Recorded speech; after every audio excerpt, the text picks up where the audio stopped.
OBS, but there is a way around it, which I'm going to show you quickly. And then I'm going to show you another game that's not Minecraft RTX that will actually work. So what we're going to do is add the display capture. This is really straightforward. You just add a source, hit display capture, hit add source, and then it'll add like any other type of source that we've gone through, but you just select a different monitor. So we're going to select display 2 that we've got attached to this. Click done. And yay, look, Minecraft RTX. And obviously what we're going to do is rearrange it and put it on the layer below. And yeah, we have Minecraft RTX running. Obviously this is like not optimized. I'm only doing this on a single machine, so the frame rate's going to be completely garbage, but you can get an idea of how this works. So this is Minecraft, completely ray traced. We'll just fly through just to give you guys a bit of an idea. I'm looking at it on a monitor to my right hand side, just so you can see how this all works. Look at that. Work hard. Oh yeah. Righto, so you guys get the idea. This is Minecraft RTX. Okay, let's show you how to add a game that won't freak out with with OBS and Streamlabs OBS. So what we want to do is add a new source.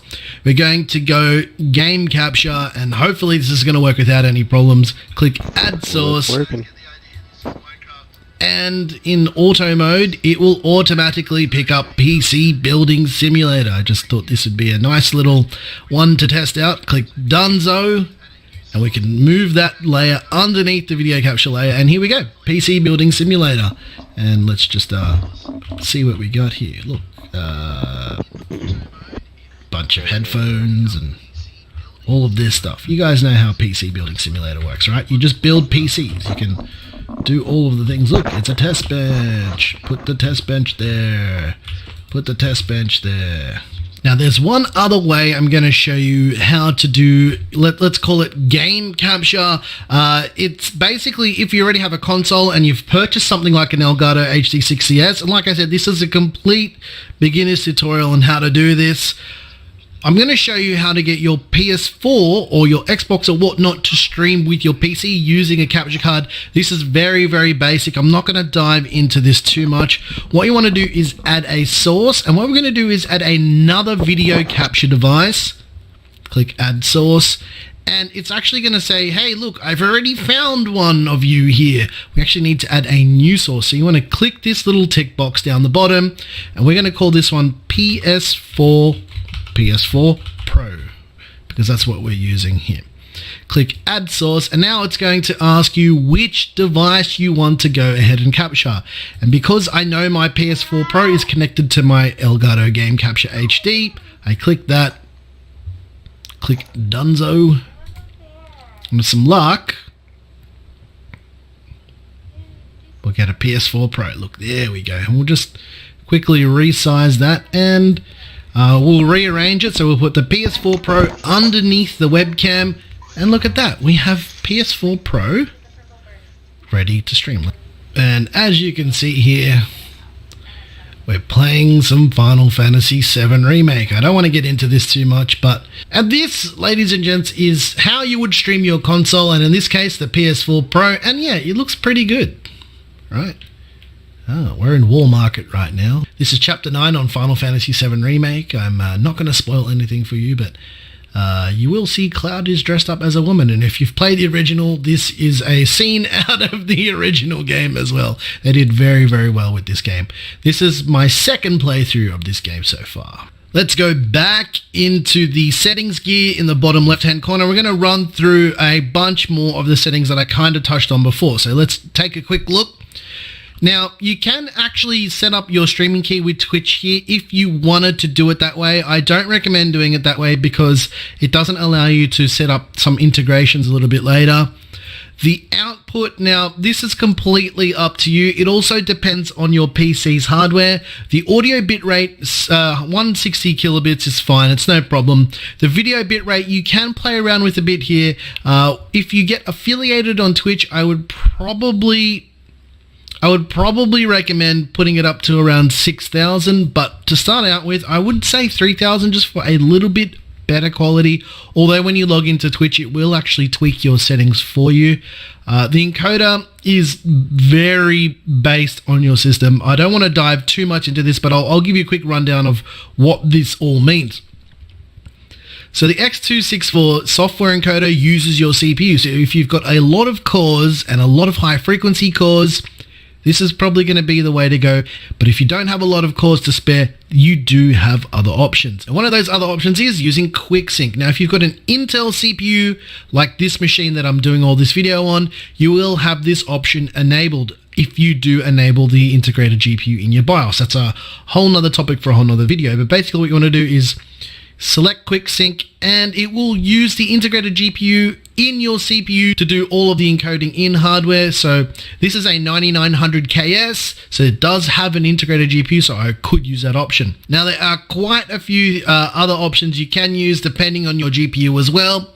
You can select the NVENC or the NVIDIA encoder.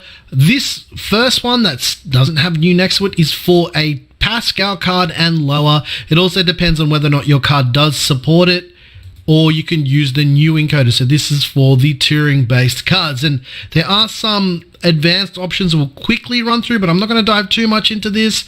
It'll basically tell you what does what. So the higher, the more CPU usage or GPU usage or whatnot, and you can go through and select that. And because I have a 2080 Super in this machine, I can actually then select the NVENC new.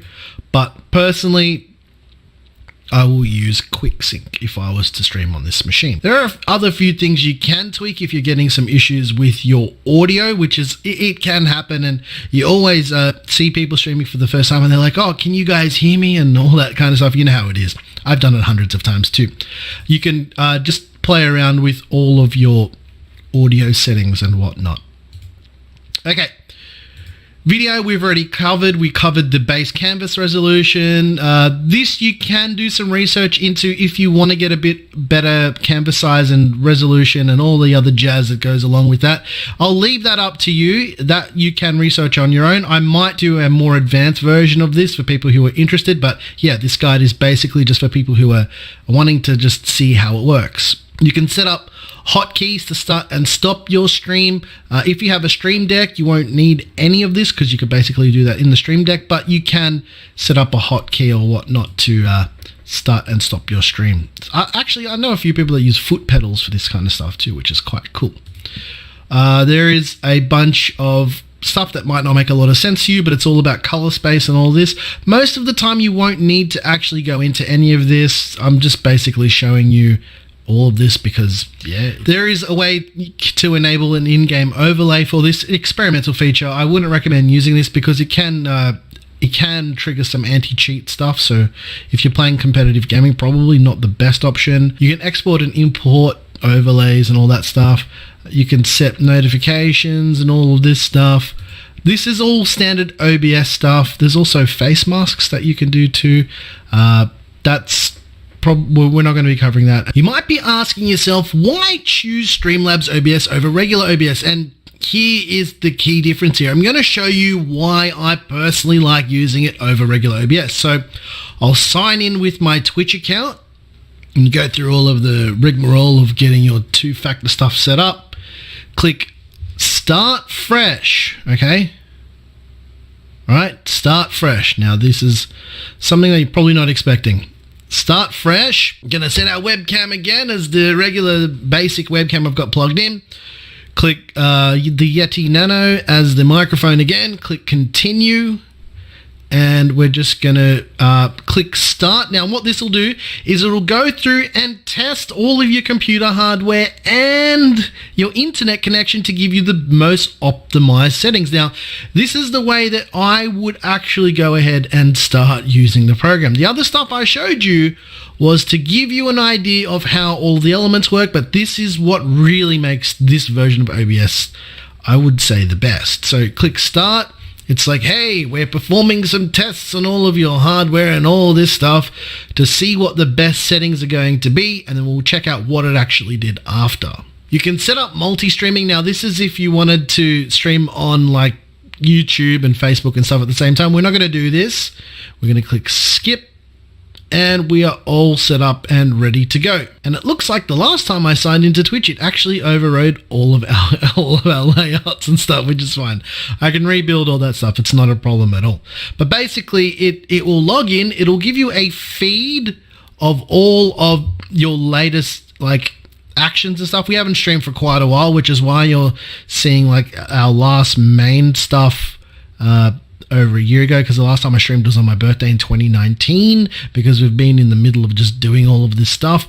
But basically this will show you all of your activity. So what actually makes it different to just using regular OBS? Well, you've got all the integrations with Streamlabs itself. So I'll show you how this works by adding a new source.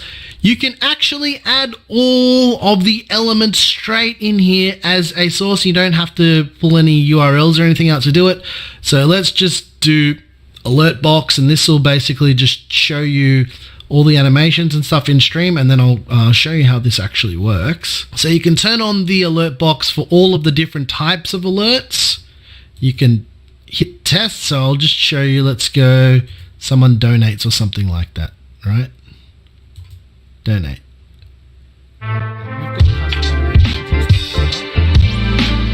Guys, thumbs up. So we've got all this set up, and it's got which we're not going to cover in this video because it just goes way into depth, and there's a lot of stuff you can do on there. And if you just go over there, you can see how it all works. It's really straightforward. Add this as a done, and as you can see, it is an alert. So basically the way this works is if it's not doing anything, it just sits somewhere on your screen, and if an alert does come through, it then will show up on here. Okay, now let's just quickly test this to show you how it works. I've got Streamlabs open up on my other screen. I don't want to share any of that information with you guys because it's pretty straightforward, but they have a whole panel where you can test it. So I'm just going to click the test follow button, and as you can see, that's it. Pretty straightforward stuff, right? I have no idea what the sounds are actually for this at all. It's probably that's a base panel where you can test it. So I'm just going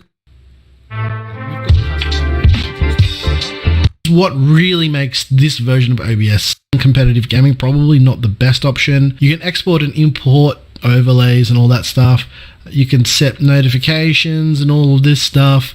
Show you why I personally rigmarole of getting your the Yeti Nano and using the program. The other stuff I showed some road all of over a year ago, because the last time I showed, add all of the elements straight in here as a source. You don't have to pull any URLs or anything out to do it. So let's just do alert box, and this will basically just show you all the animations and stuff in stream, and then I'll show you how this actually works. So you can turn on the alert box for all of the different types of alerts. You can hit test, so I'll just show you. Let's go someone donates or something like that, right? Donate.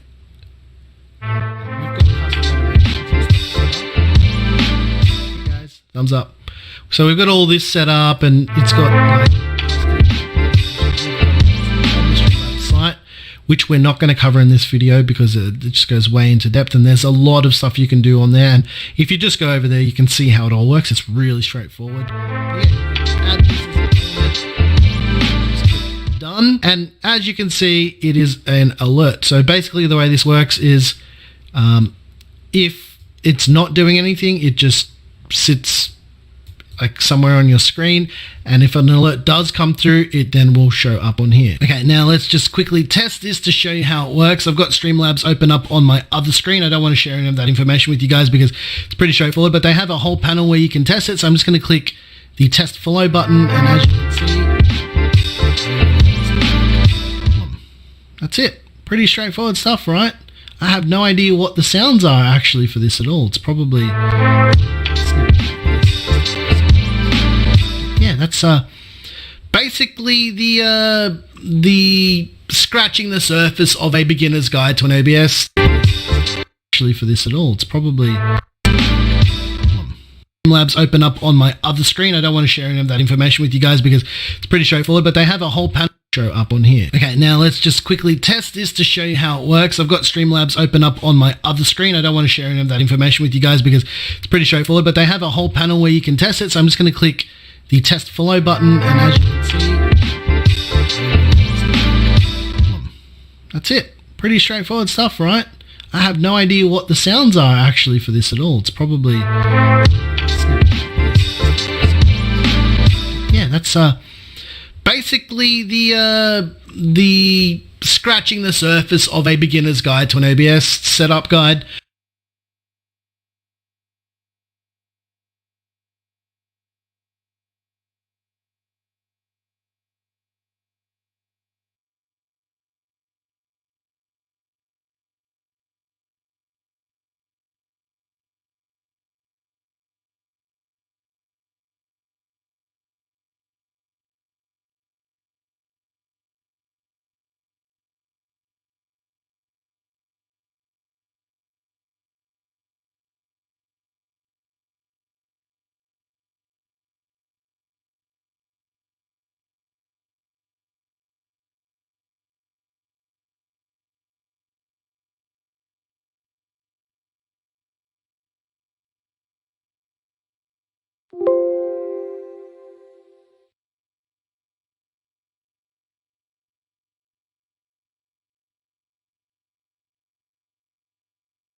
Now, I know it's